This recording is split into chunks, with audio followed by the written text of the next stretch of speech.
I want to win with coach. I want to win with my teammates. And the ultimate goal is to win a championship. And I feel like that's what we're all striving for.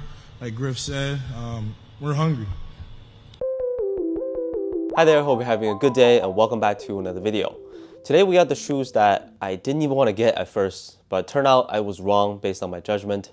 However, there is still one major problem. I'll explain exactly what happened, but it did improve with more playing time. Anyways, I have a lot to say about these guys, and you know we never waste any time with this channel. Let's get right into it, the Jordan Zion 2.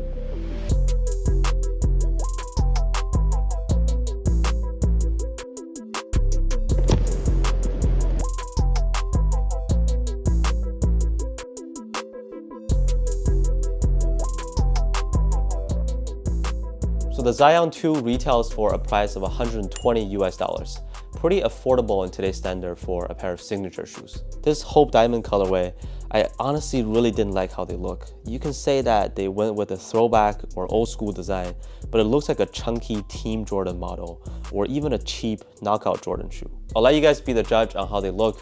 I never thought I'd say this, but the way they look on feet has kind of started to grow on me. All right, let's talk about the more important part, which is how they perform, along with some details on this shoe. They used pretty much the same box as the Zion ones, split in black and white.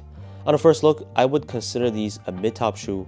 This colorway, you might not be able to tell, but in hand, it's really not a white color, but instead it's more of a light blue or almost bluish gray color base. Most of the caging is on the back end of the shoe where the colorful patterns are, and it has an air strobo unit in the heel, Zoom Air in the forefoot. The midsole feels really firm by the touch, and a notable design is the strap on the upper, placed closer to the front than most other shoes with a strap.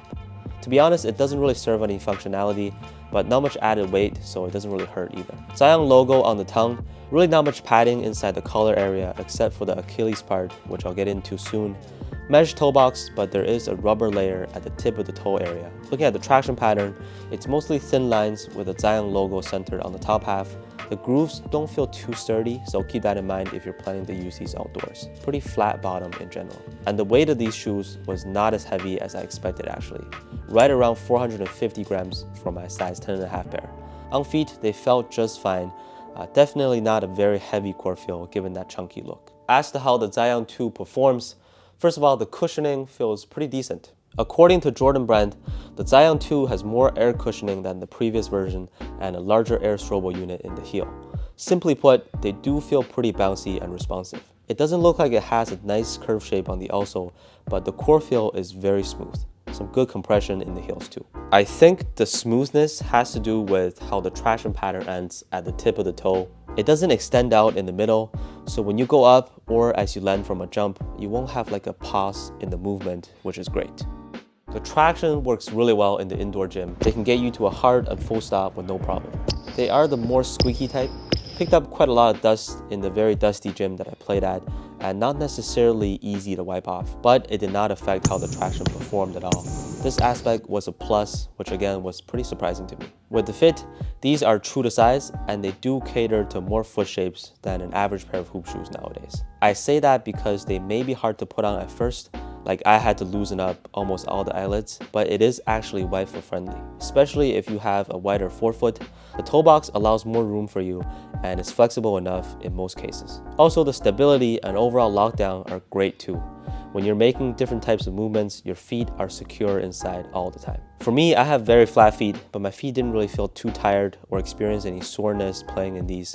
Again, genuinely surprised. Breathability isn't very good though, but not a major problem. Now let's talk about perhaps the biggest problem I had with these. So once I stepped my foot into them for the first time, I immediately felt discomfort in the ankle area because of these Achilles pads. They hold your ankle really tight, and you can see that there's not much room in between there at all. So remember the Harden Volume 6 had that nice Achilles cushion pads. If those on the Hardens are like a memory foam mattress, these on the Zion 2 in comparison would be like how an electronic massage chair feels. So just this part itself felt too tight, but it did go away after a few times I played in them. They broke in nicely and my ankle has completely got used to that feeling by now. What I mean to say is that this shoe does require a little bit of a break-in time. If you get a chance to try them out in store for like the very first time, you probably will feel the Achilles pads pushing your bones. But if you didn't like how that feels, it will be gone after a few times, so not a huge concern. So that's all for this video on the Jordan Zion 2. Again, much better than I expected, good performer overall. Does require some break-in time, but after a few runs, you should be good to go. So if you're thinking about getting these, but you're unsure about how they perform based on that chunky look, I say that you can safely go ahead and grab them. Or maybe wait for a dope colorway to release. I'm pretty sure we'll see plenty of more colorways, just like the Zion ones. I guess the shoes are kind of just like Zion himself. Without that weight on the guy, you think that he might not be able to get up anymore, but he still flies. Anyways, let me know what you think about the Zion 2 down in the comments. Thank you so much for watching, and I'll see you on the next one. I get frustrated because you know how talented the guy is.